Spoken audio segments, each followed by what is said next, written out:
Hello everyone, आज हम NCERT 7th class की ज्योग्राफी का 4th चैप्टर देखेंगे, जिसमें है वायु। वायु के बारे में हम समझेंगे, ये किस प्रकार से कार्य करती है, कौन कौन सी कार्य करती है और क्या इसका महत्व है हमारी ज़िंदगी में, वो सब हम देखेंगे।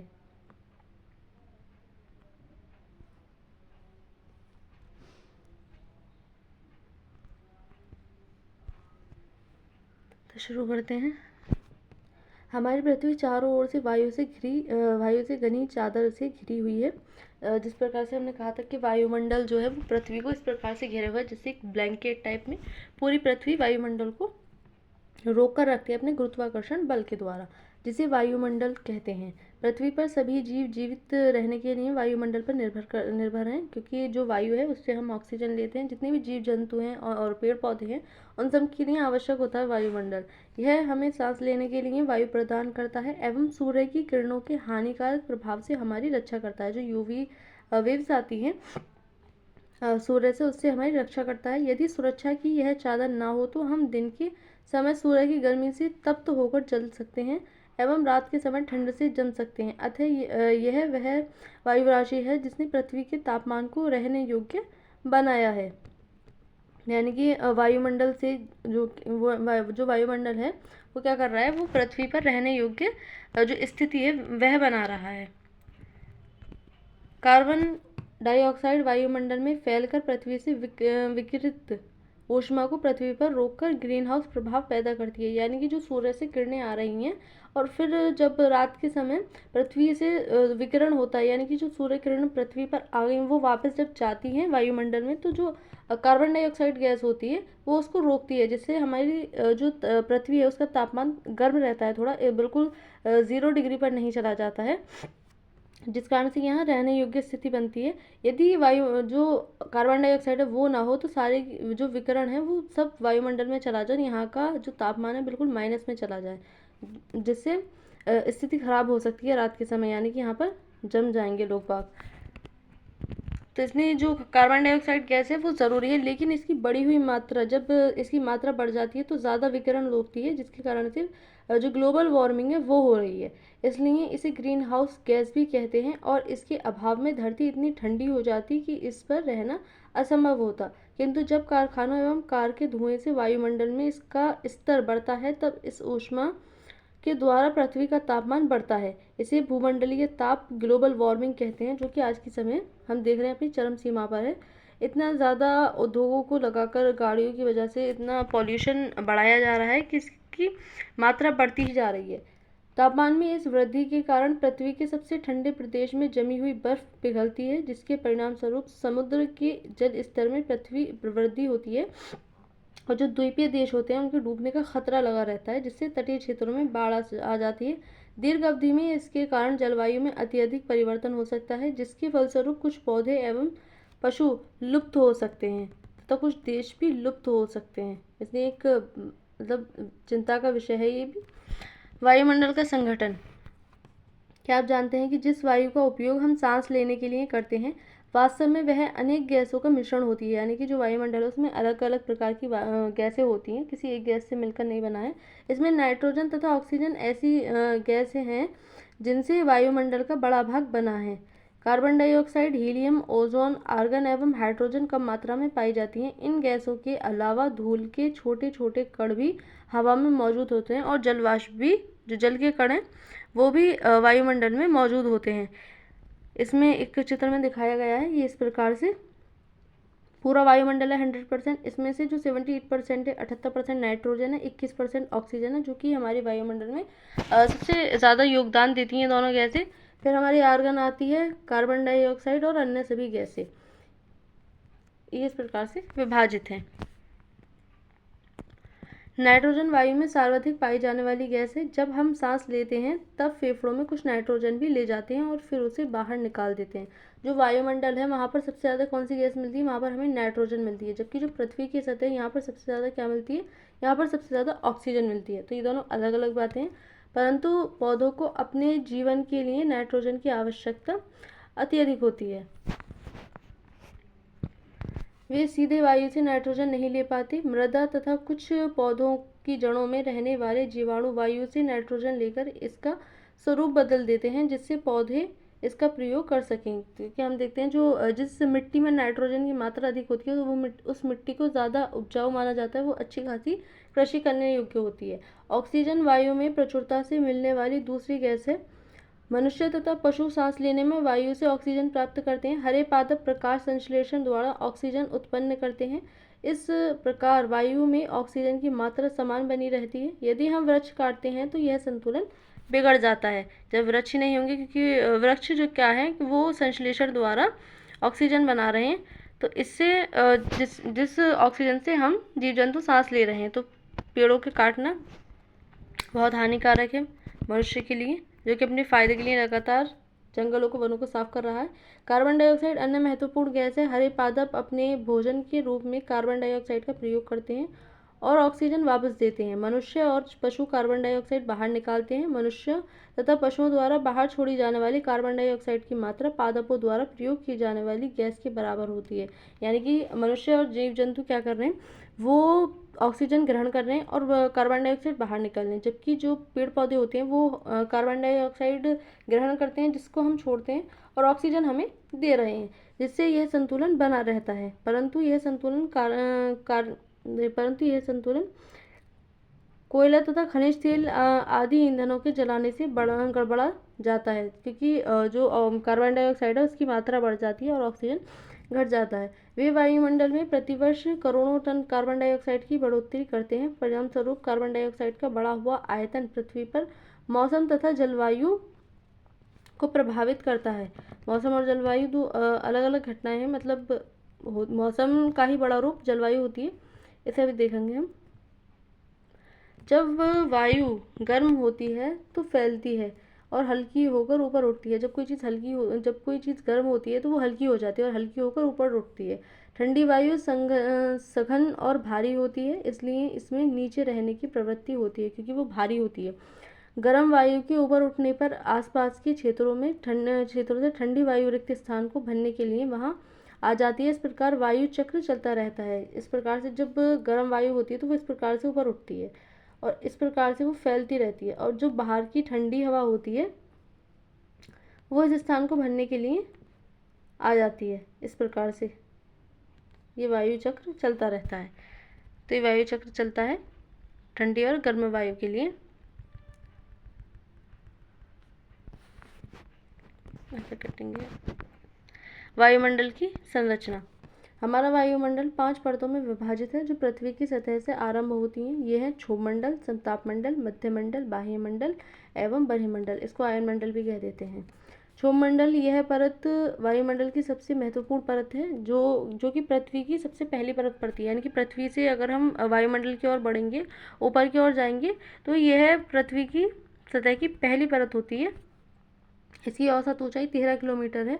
हम इसी मंडल में मौजूद वायु में सांस लेते हैं। मौसम की लगभग सभी घटनाएं, जैसे वर्षा, कोहरा एवं ओलावृष्टि, जितनी बिजली कड़कना, बादल बनना, ये सब किस में होते हैं? ये सब क्षोभ मंडल में होते हैं। इसके ऊपर आती है समताप मंडल। समताप मंडल में क्षोभ मंडल के ऊपर का भाग समताप मंडल कहलाता है। यानी कि क्षोभ मंडल 13 किलोमीटर है। 13 किलोमीटर का जो ऊपरी भाग है वो क्या होता है? वो समताप मंडल होता है। यह लगभग 50 किलोमीटर की ऊंचाई तक फैला है। यह परत बादलों एवं मौसम संबंधी घटनाओं से लगभग मुक्त होती है। यह बिल्कुल शांत वातावरण होता है यहाँ का, समताप मंडल का। इसके फलस्वरूप यहाँ की परिस्थितियाँ हवाई जहाज उड़ाने के लिए आदर्श होती हैं और हवाई जहाज समताप मंडल में उड़ाए जाते हैं। समताप मंडल की एक महत्वपूर्ण विशेषता यह है कि इसमें ओजोन गैस की परत होती है, जो कि सूर्य से आने वाली जो पराबैंगनी किरणें होती हैं उनसे हमारी रक्षा करती है। ये भी इसमें समताप मंडल में पाई जाती है। यह परत सूर्य से आने वाली हानिकारक गैसों से हमारी रक्षा करती है। मध्यमंडल, यह वायुमंडल की तीसरी परत है। यह समताप मंडल के ठीक ऊपर होती है। यह लगभग 80 किलोमीटर की ऊंचाई तक फैली है। अंतरिक्ष से प्रवेश करने वाले उल्का पिंड इस परत में आने पर जल जाते हैं। यानी कि जो टूटता हुआ तारा कहते हैं, वो टूटता हुआ तारा कुछ नहीं होता है। हमने उल्कापिंडों के बारे में देखा था। जब हमारा सोलर सिस्टम है उसमें से कोई उल्कापिंड आकर के जब पृथ्वी पर गिरता है, यानी कि तो उसमें जो वायुमंडल है उसके मध्यमंडल में प्रवेश करने पर उसके वायु के साथ घर्षण के कारण उसमें आग लग जाती है, और जिससे वो जलना स्टार्ट हो जाता है और जिससे क्या है कि उसमें चमक पैदा हो जाती है। वो कहते हैं कि तारा टूटा है। तो तारा टूटना कुछ नहीं होता। बाह्य वायुमंडल में बढ़ती ऊंचाई के साथ तापमान अत्यधिक तीव्रता से बढ़ता है। आयन मंडल इस परत का एक भाग है। जो बाह्य मंडल है, इसमें आयन मंडल होता है, इसका तापमान बढ़ रहा है। इसका तापमान क्यों बढ़ रहा है? क्योंकि इसमें आयन है, इसमें पार्टिकल्स होते हैं जिनके टकराने की वजह से यहाँ का तापमान बहुत ज़्यादा होता है। यह 80 से 400 किलोमीटर तक फैला है। रेडियो संचार और जितने भी हमारे जो वो होते हैं उपकरण, वो जिसमें हम ऊपर भेजते हैं, वो भी इसी के वजह से चलते हैं। जितने भी हमारे मोबाइल नेटवर्क वगैरह होते हैं वो इसी परत के कारण चलते हैं। के लिए इस परत का उपयोग होता है। वास्तव में पृथ्वी से प्रसारित रेडियो तरंगी इस परत द्वारा पुनः पृथ्वी पर परावर्तित कर दी जाती हैं। बरहीमंडल वायुमंडल की सबसे ऊपरी परत को बरहीमंडल के नाम से जाना जाता है। यह वायु की पतली परत होती है और हल्की गैसें जैसे हीलियम एवं हाइड्रोजन यहीं से अंतरिक्ष में तैरती हैं। ये सबसे भारी होता है। इसकी लिमिट पता नहीं कहाँ तक लास्ट हो रहा है। यहाँ पर दिया गया है क्षोभमंडल, माउंट एवरेस्ट, क्षोभमंडल की सीमा, ओजोन परत, ये हवाई जहाज संताप मंडल में, ये संताप मंडल में ही एरोप्लेन उड़ाए जाते हैं। संताप सीमा, मध्य मंडल, मध्य सीमा, बाह्य मंडल और बाह्य वायुमंडल और बहिर्मंडल, जिसका अभी ये नहीं पता है कहाँ तक फैला है बहिर्मंडल का।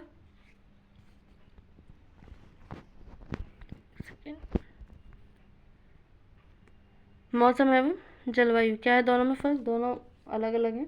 क्या आज वर्षा होगी? क्या आज दिन साफ होगा और धूप निकलेगी? कितनी ही बार हमने क्रिकेट प्रेमियों के मुंह से एक दिवसीय मैच के भविष्य पर अनुमान लगाते सुना होगा। यदि हम कल्पना करें कि हमारा शरीर एक रेडियो है और मस्तिष्क उसके स्पीकर, तो मौसम वह है जो इसके नियंत्रण बटनों से छेड़छाड़ करता रहता है। मौसम वायुमंडल की प्रत्येक घंटे तथा दिन प्रतिदिन की स्थिति होती है। आर्द्र एवं गर्म मौसम किसी को भी चिड़चिड़ा बना सकता है।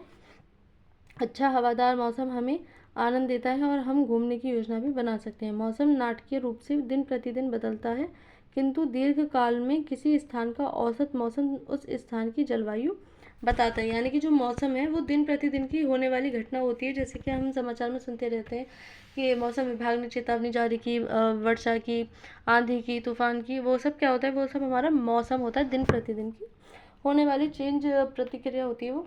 और जो जलवायु होती है वो कम से कम 35 वर्ष का, जब एक जैसा मौसम जहाँ का रहता है 35 वर्ष का लगभग कम से कम इसका एवरेज निकाला जाता है, उसको हम जलवायु कहते हैं। क्या अब आप समझ गए कि मौसम का पूर्वानुमान किस प्रकार से लगाया जाता है?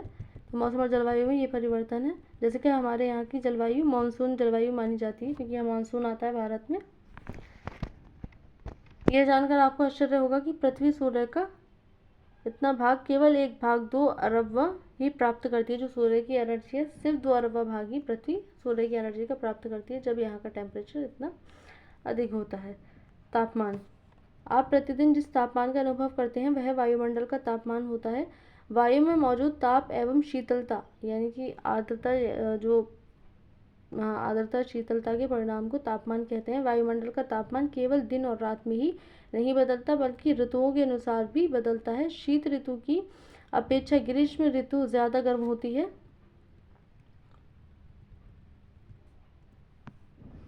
आतपन एक महत्वपूर्ण कारक है जो तापमान के वितरण को प्रभावित करता है। सूर्य से आने वाली वह ऊर्जा जिसे पृथ्वी रोक लेती है आतपन कहलाती है, यानी कि जो वापस नहीं जाने पाती वायुमंडल में, सौर विकिरण में, तो उसको क्या कहते हैं? उसको हम आतपन कहते हैं।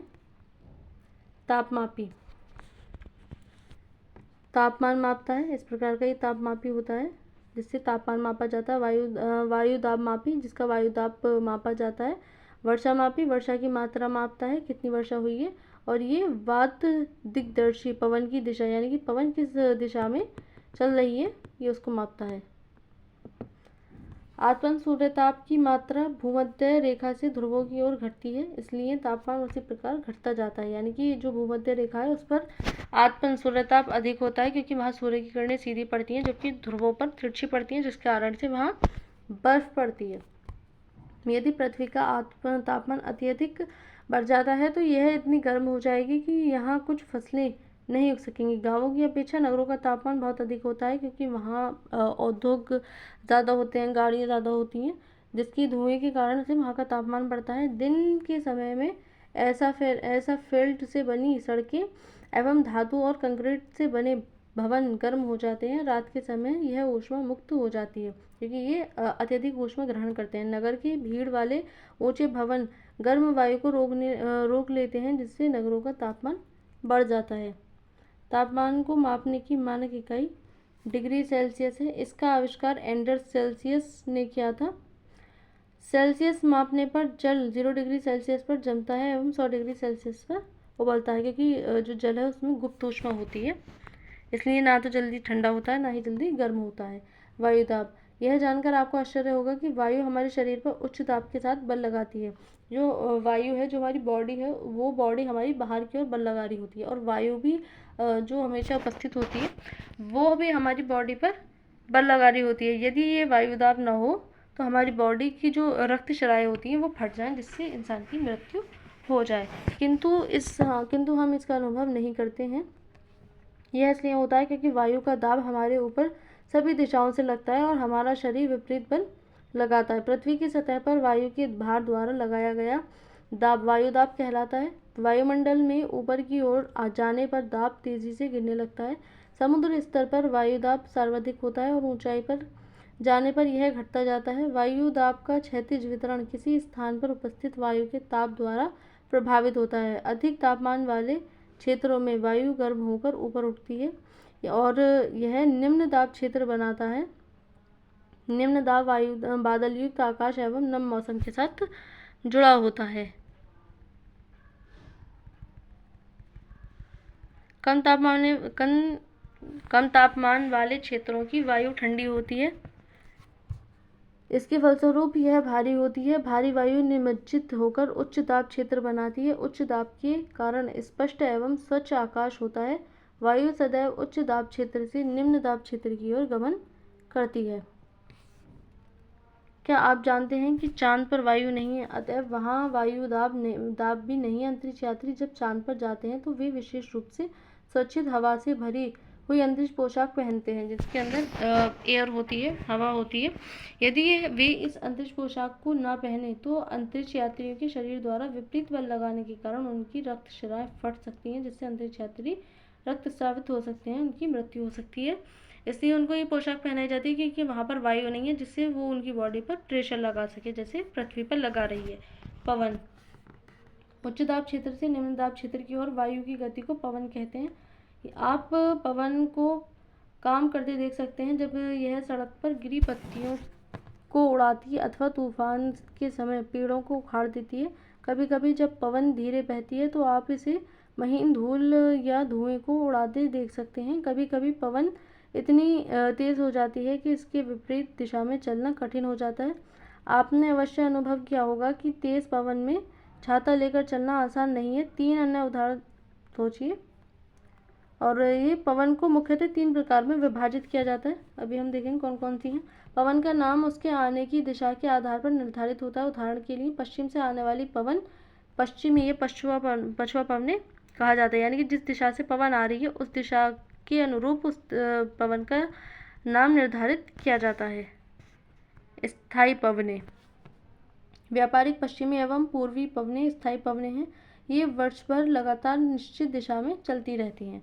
मौसमी पवने, ये पवने विभिन्न ऋतुओं में अपनी दिशा बदलती रहती हैं। उदाहरण के लिए भारत में मानसूनी पवने। स्थानीय पवने, ये पवने किसी छोटे क्षेत्र में वर्ष या दिन के किसी विशेष समय में चलती हैं। उदाहरण के लिए स्थल एवं समुद्र समीर। क्या आपको भारत के उत्तरी क्षेत्र की गर्म एवं शुष्क स्थानीय पवन याद है? इसे लू कहते हैं। लू जो होती है वो गर्म हवा होती है, जिससे बीमारियां भी बनती हैं। ये वायुदाब पेटियां हैं। इस पर कॉरियोलिस बल काम करता है, जो हम आगे पढ़ेंगे। चक्रवात, प्राकृतिक आवेश। भारत के पूर्वी समुद्री तट पर स्थित ओडिशा में बंगाल की खाड़ी से उठने वाले चक्रवातों का खतरा बना रहता है। 17 से 18 अक्टूबर 1999 को राज्य के 5 जिलों में चक्रवात आया। 29 अक्टूबर 1999 को एक अन्य महाचक्रवात आया, जिसने राज्य के एक बड़े भाग में तबाही मचाई। जो चक्रवात आते हैं उससे भारी नुकसान होता है। सब तहस नहस कर जाते हैं। ये मुख्यतः पवन का वेग, वर्षा तथा ज्वारीय प्रोत्कर्ष से हानियां हुई। 260 किलोमीटर प्रति घंटे तक की वेग वाली पवन 36 घंटे से भी ज्यादा समय तक चलती रही। तीव्र वेग वाली इस पवन ने पेड़ों को उखाड़ दिया और कच्चे घरों को नष्ट कर दिया। अनेक औद्योगिक भवनों तथा अन्य घरों की छतें भी उड़ गई। विद्युत आपूर्ति एवं टेलीफोन लाइनें पूरी तरह से कट गईं। चक्रवात के फलस्वरूप लगातार 3 दिनों तक भारी वर्षा होती रही। इस वर्षा के कारण ओडिशा की प्रमुख नदियों में बाढ़ आ गई। चक्रवाती पवनों के कारण उठी ज्वारीय तरंगें स्थल पर 20 किलोमीटर तक आ गईं और फलस्वरूप तटीय क्षेत्रों में भयानक तबाही मचाई। अचानक 7 से 10 मीटर ऊंची ज्वारीय तरंगें आ गईं, जिसके कारण तैयार खड़ी धान की फसल पूरी तरह नष्ट हो गई। यह चक्रवात द्वारा विनाश। 25 अक्टूबर 1999 को पूर्वी पोर्ट ब्लेयर के निकट थाईलैंड की खाड़ी में अवदाब के कारण यह चक्रवात उत्पन्न हुआ और यह धीरे धीरे उत्तर पश्चिमी दिशा में बढ़ा। गहन होकर इसने महाचक्रवात का रूप धारण कर लिया और 29 अक्टूबर को सुबह 10:30 बजे ओडिशा की इरेसामा एवं बालीकुडा के बीच के क्षेत्रों को प्रभावित किया। इस चक्रवात ने भुवनेश्वर, कटक और 28 तटीय नगरों सहित ओडिशा के पूरे तट को बर्बाद कर दिया। इससे लगभग 130 लाख लोग प्रभावित हुए। बहुत बड़ी संख्या में पशुओं की मौत हो गई। धान, सब्जियों एवं फलों की खड़ी फसलों का भारी नुकसान हुआ। ज्वारीय प्रोत्कर्ष से उत्पन्न हुई लवणता के जरिए कृषि योग्य विशाल भू क्षेत्र अनुपजाऊ हो गए। साल, सागवान एवं बांस के बागान वाले विशाल भू क्षेत्र नष्ट हो गए। पारादीप एवं कोणार्क के बीच स्थित मैंग्रोव के जंगल लुप्त ही हो गए। तो किस प्रकार से चक्रवात तबाही मचाते हैं। आर्द्रता। जब जल पृथ्वी एवं विभिन्न जलाशयों से वाष्पित होता है, यानी कि जब जल वाष्पित होकर के बादल बनाता है, एयर में मिल जाता है, तो यह जलवाष्प बन जाता है। वायु में किसी भी समय जलवाष्प की मात्रा को आर्द्रता कहते हैं, यानी कि जो वायु में हमारी नमी होती है, जल के कण होते हैं, उसको आर्द्रता कहते हैं। जब वायु में जलवाष्प की मात्रा अत्यधिक होती है तो उसे हम आर्द्र दिन कहते हैं। जैसे जैसे वायु गर्म होती जाती है, इसकी जलवाष्प धारण करने की क्षमता बढ़ती जाती है और इस प्रकार यह और अधिक आर्द्र हो जाती है। आर्द्र दिन में कपड़े सूखने एवं काफ़ी समय लगता है एवं हमारे शरीर से पसीना आसानी से नहीं सूख पाता और हम असहज महसूस करते हैं, क्योंकि खुद हवा में जो पानी के कण हैं वो मौजूद हैं, तो वो चीज़ों को सुखाने में टाइम लेते हैं। जब जलवाष्प ऊपर उठता है तो यह ठंडा होना शुरू हो जाता है। जलवाष्प संघनित होकर ठंडा होकर जल की बूंद बनाते हैं। बादल इन्हीं जल बूंदों का ही एक समूह होता है। जल की ये बूंदें इतनी भारी हो जाती हैं कि वायु में तैर ना सके, तब ये वर्षण के रूप में नीचे आ जाती हैं। जो चक्रवाती वर्षा है, वहाँ पर क्या हो रहा है कि जो गर्म वायु है वो ऊपर उठकर बादल का निर्माण कर रही हैं और फिर ठंडा होने के कारण बादल वर्षा का रूप ले रहा है। क्योंकि हमें पता है जो जल वाष्प होता है वह किसी भी द्रव का गर्म होने के कारण वायु जो गैस है उसमें परिवर्तित होता है और जब संघनन होता है तो ठंडा होने के कारण जो गैस है वो ठंडी होने के कारण द्रव का रूप ले लेती है, जिस प्रकार से पानी और जल में चलता रहता है।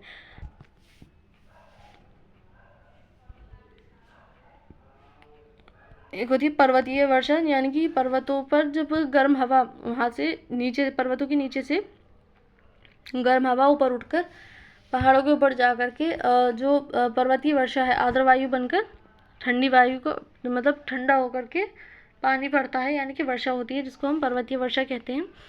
इसमें भी संवहनीय वर्षा में गर्म वायु उठकर बादल का निर्माण करती है, जिससे वर्षा होती है। आकाश में उड़ते हुए जेट हवाई जहाज अपने पीछे सफ़ेद पथ चिन्ह छोड़ते हैं। इनके इंजनों से निकली नमी संघनित हो जाती है। वायु के गतिमान न रहने की स्थिति में यह संघनित नमी कुछ देर तक पथ के रूप में दिखाई देती है। पृथ्वी पर जल के रूप में गिरने वाला वर्षण वर्षा कहलाता है। ज़्यादातर भौमजल वर्षा जल से ही प्राप्त होता है। पौधे जल संरक्षण में मदद करते हैं। जब पहाड़ी पार्श्वों से पेड़ काटे जाते हैं, वर्षा जल अनावृत पहाड़ों से नीचे बहता है एवं निचले इलाकों में बाढ़ का कारण बनता है। क्रियाविधि आधार पर वर्षा के 3 प्रकार होते हैं, संवहनीय वर्षा, पर्वतीय वर्षा एवं चक्रवाती वर्षा जो हमने अभी देखा। पौधों तथा जीव जंतुओं की जीवित रहने के लिए वर्षा वायु महत्वपूर्ण है। इससे धरातल को ताज़ा जल प्रदान होता है। यदि वर्षा कम हो तो जल की कमी तथा सूखा हो जाता है। इसके विपरीत अगर वर्षा अधिक हो तो बाढ़ आ जाती है। वर्षा के दूसरे रूप हिम वृष्टि आदि तथा ओला होते हैं। तो ये हमने देखा वायु के बारे में। इस प्रकार से ये पूरा चैप्टर था, इसमें इतना ही। Thank you.